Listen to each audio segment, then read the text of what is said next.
पाकिस्तान आज उस नुक्ते पर पहुंच गया है जहां कह रहा है कि हमारी तबाही का जिम्मेदार इंडिया नहीं है। और नवाज शरीफ ने बोला है कि साहब जो हमारे देश का हाल है, जो हमारे मुल्क का हाल है, चाहे वो पॉलिटिकल हो, चाहे वो डिप्लोमेटिक हो और खासतौर से इकोनॉमिक हो, कह रहे ये किसी की साजिश नहीं थी। ये ना भारत ने करा ना अमेरिका ने करा। We shot ourselves in the foot, यानी कि ये हमने खुद के पैर में गोली मार ली। मुहावरतन बोला है पैर में गोली मारना। अगर हम सियासतदानों में से, एस्टेब्लिशमेंट्स में से, कोर्ट में से, ब्यूरोक्रेसी में से किसी एक को इल्जाम देना चाहें तो हम किसको आज के हालात के लिए इल्जाम दे सकते हैं? या फिर किसी एक को इल्जाम देना ओवर सिंप्लीफिकेशन है? सबका ही इसमें किरदार है। आखिरकार हम उस पॉइंट पर पहुंच गए जहां हम ये कह रहे हैं कि जो हम हमेशा से कहते चले आए कि पाकिस्तान की तबाही का जिम्मेदार इंडिया है, इंडिया ने ये कर दिया, इंडिया ने वो कर दिया, हम इन हालों को अपने हमसाया मुल्क की वजह से पहुंचे, तो आज हमें ये पता चल रहा है कि वो सब गलत है, ऐसा नहीं है। और ये बात कही है नवाज शरीफ साहब, यानी कि सीनियर जजों को ये लोग क्या करते हैं, पाकिस्तान के जनरल होते हैं, सीनियर जजों के सर पे ये पिस्तौल लगाते हैं। फिर मैं मुहावरतन बोल रहा हूं, ये क्या करते हैं कि प्रेशराइज करते हैं उनको कि ऐसा फैसला दो, ऐसा फैसला दो। जब ये वैसा फैसला देते हैं फिर सरकारें गिनती हैं। आपने देखा होगा पाकिस्तान की 76 साल तारीख में, राइट दोस्तों, ऐसा एक बार नहीं हुआ है कि किसी प्रधानमंत्री ने 5 साल का कार्यकाल पूरा कराओ। हमारा मौलवी क्यों आज नाकाम हो गया? उसने जो है वो सिर्फ मजहब बेचा, उसने इकोनॉमी नहीं करी, बात नहीं की, उसने बिजनेस की बात नहीं की, उसने कोई ऐसा कारोबार नहीं किया जिससे पैसा जनरेट हो।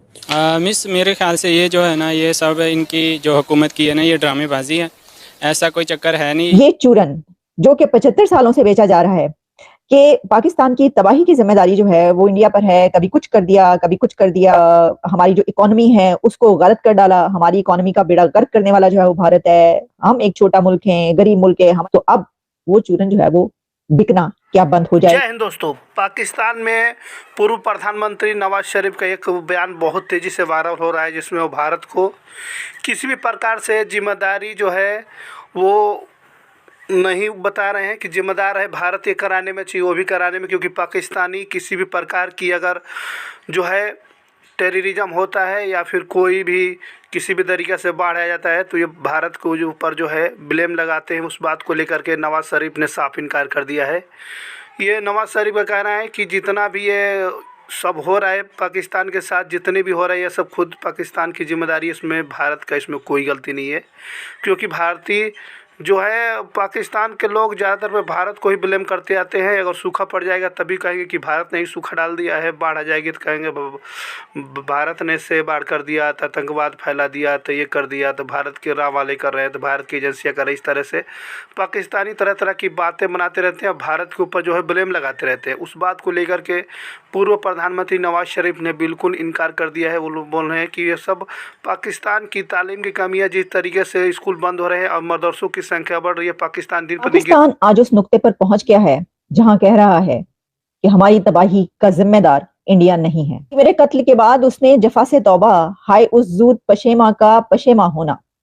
तो आखिरकार हम उस पॉइंट पर पहुंच गए जहां हम ये कह रहे हैं कि जो हम हमेशा से कहते चले आए कि पाकिस्तान की तबाही का जिम्मेदार इंडिया है, इंडिया ने ये कर दिया, इंडिया ने वो कर दिया, हम इन हालों को अपने हमसाया मुल्क की वजह से पहुंचे, तो आज हमें ये पता चल रहा है कि वो सब गलत है, ऐसा नहीं है। और ये बात कही है नवाज शरीफ साहब ने। नवाज शरीफ जो कि फॉर्मर प्राइम मिनिस्टर पाकिस्तान, एक दफा से जायद बार प्राइम मिनिस्टर रह चुके और अब 4th टाइम भी कहा जा रहा है कि हो सकता है कि वो प्राइम मिनिस्टर बन जाएं। लेकिन क्या ये कहने के बाद वो 4th टाइम प्राइम मिनिस्टर बन पाएंगे?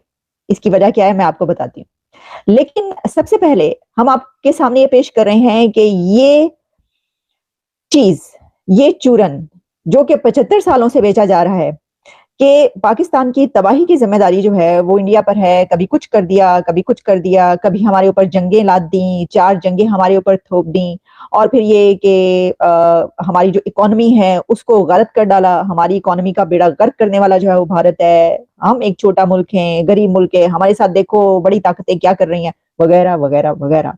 तो अब वो चूरन जो है वो बिकना क्या बंद हो जाएगा? इसकी वजह ये है कि एक ऐसी पर्सनालिटी ये कह रही है कि जिसने पाकिस्तान पर 3 मरतबा हुक्मरानी की है।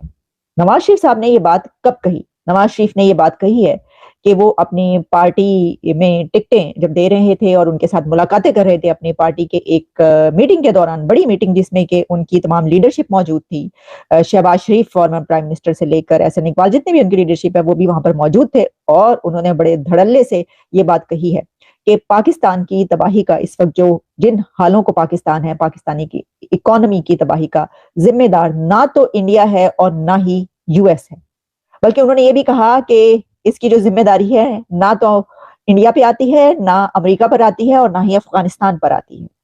ये एक बहुत बड़ा ये पैगाम है कि ये जिम्मेदार अब कौन है। तो इसका जवाब भी उन्होंने दे दिया, और उनका कहना ये था कि इस मुल्क की तबाही का, इस मुल्क की मौजूदा हालात का और इस मुल्क की इकोनॉमी के ढेर होने का जिम्मेदार हम खुद हैं, और हमने खुद अपने पांव पर कुल्हाड़ा मारा है।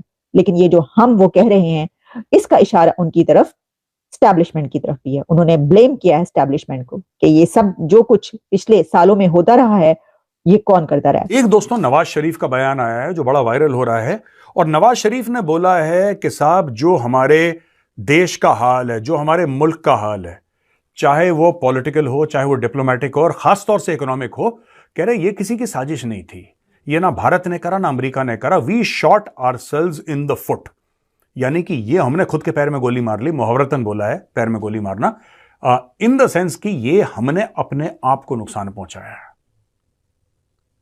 हमने अपने आप को नुकसान पहुंचाया। उनका यह कहना है कि पाकिस्तान मिलिट्री ने, स्पेसिफिकली जनरल फैज हमीद जो पुराने आईएसआई के चीफ थे, उन्होंने ousting from power in 1993, 1999 and 2017, कह रहे मुझे 3 बार निकाल दिया, और लेटेस्ट तो जनरल हमीद ने ही इसमें हल्ला गुल्ला करा था। फिर उन्होंने बोला कि military of accuse the military of interfering in court verdicts, यानी कि सीनियर जजों को ये लोग क्या करते हैं, पाकिस्तान के जर्नल होते हैं, सीनियर जजों के सर पे ये पिस्तौल लगाते हैं। फिर मैं मुहावरतन बोल रहा हूं, आप ये मत सोचना कि एक्चुअली लगाते भी होंगे पिस्तौल पर, मुझे नहीं पता इसके मामले में। ये क्या करते हैं कि प्रेशराइज करते हैं उनको कि ऐसा फैसला दो, ऐसा फैसला दो। जब ये वैसा फैसला देते हैं फिर सरकारें गिनती हैं। आपने देखा होगा पाकिस्तान की 76 साल तारीख में, 76 साल तारीख में, राइट दोस्तों, ऐसा एक बार नहीं हुआ है कि किसी प्रधानमंत्री ने 5 साल का कार्यकाल पूरा कराओ। ये 3-3, 3.5, 4 साल में क्यों निपट जाते हैं? ये कौन निपटाता है इनको? सेना। I think particularly if Prime Minister Modi does it, normally Prime Minister Modi की politics ये है कि he doesn't talk much, he acts. वो बोलता कम है, करता ज्यादा है। So let people do. हमारा मौलवी क्यों आज नाकाम हो गया?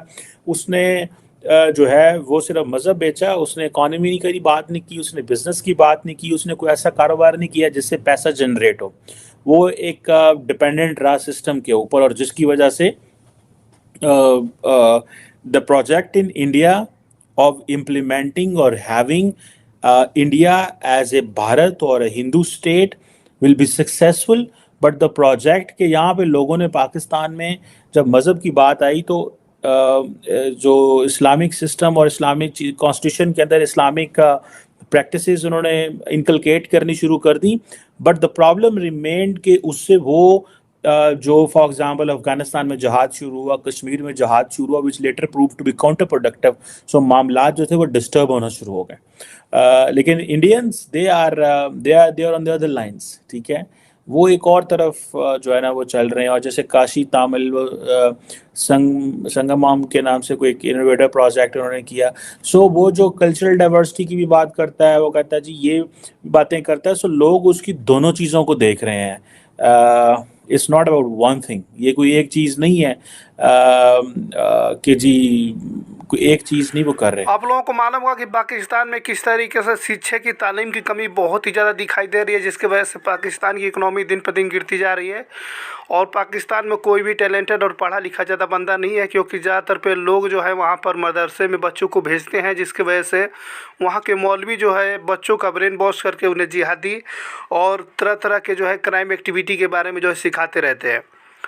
पाकिस्तान के अंदर ज़्यादातर पे आप देखेंगे होंगे कि स्कूल बंद हो रहे हैं और मदरसे ज़्यादातर पे खुलते नज़र आ रहे हैं, क्योंकि जिस तरीके से 2010 से देखेंगे तो मदरसे ज़्यादातर पे जो है अब तक जो है पाकिस्तान में खुले हैं और स्कूल टूटते जा रहे हैं। जो बच्चे मदरसे में पढ़ रहे हैं वो उन्हें किसी प्रकार साइंस टेक्नोलॉजी का ज्ञान नहीं हो रहा है, क्योंकि उन्हें ये चीज़ बताया नहीं जा रहा है। और मौलवियों का कहना है, उल्टे सीधे बात बता रहे हैं, मौलवियों का ये भी कहना है कि मुस्लिमों को साइंस टेक्नोलॉजी से दूर रहना चाहिए, ये मुसलमानों के लिए हराम है। इस तरह के बच्चों को जो है उल्टा सीधा जो है शिक्षा देते रहते हैं, जिसकी वजह से पाकिस्तान और दिन पर दिन पीछे जाता जा रहा है। वही बात करें भारत की, तो भारत के बच्चे इतने इंटेलिजेंट हैं, इतने टेक्नोलॉजी में हर एक चीज़ माइंडेड है कि भारत तेज़ी से आगे बढ़ता जा रहा है, और पाकिस्तान का बच्चों का जो है माइंड सेट कर दिया जाता है, जिसकी वजह से जो है बच्चे की आगे की सोचने की शक्ति ख़त्म हो जाती है। वो जो बस वो कुएं की मेढक की तरह हो जाता है, बस इतना बता दिया जाता है कि बस इतने में तुम्हें रहना, बस उतने ही में रह जाता है। इसकी वजह से जो है इसका असर जो है पूरे पाकिस्तान की इकनॉमी पे भी पड़ रहा है। उसी बात को लेकर के जो है नवाज़ शरीफ ने पूरा बयान कर दिया है, जिसको पाकिस्तान में खूब पसंद भी किया जा रहा है। इस बात को लेकर मान भी रहे हैं लोग कि हाँ सच में ये पाकिस्तानियों की गलती है, इसमें भारत का किसी प्रकार से कोई गलती नहीं है।